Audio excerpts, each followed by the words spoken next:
In this guide, I'm going to show you how to fix iPhone screen black but still working.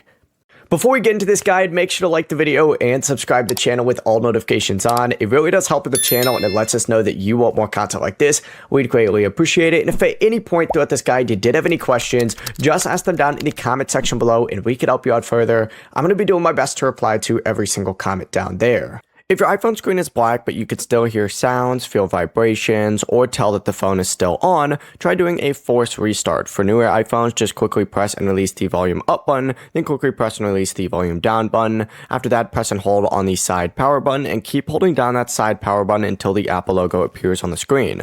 Once you see that Apple logo, let go of the button, and then your iPhone will restart and the screen should turn back on like normal. After it finishes rebooting, check to see if the display is working again, and if the screen is still black after that forced restart, the phone may need to just be charged because it's fully dead, or it may need to be checked for some sort of hardware issue and you're going to have to take it into Apple's support.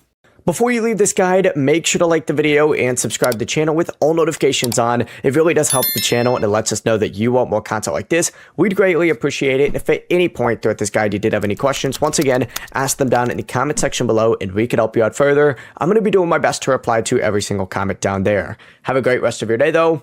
Peace.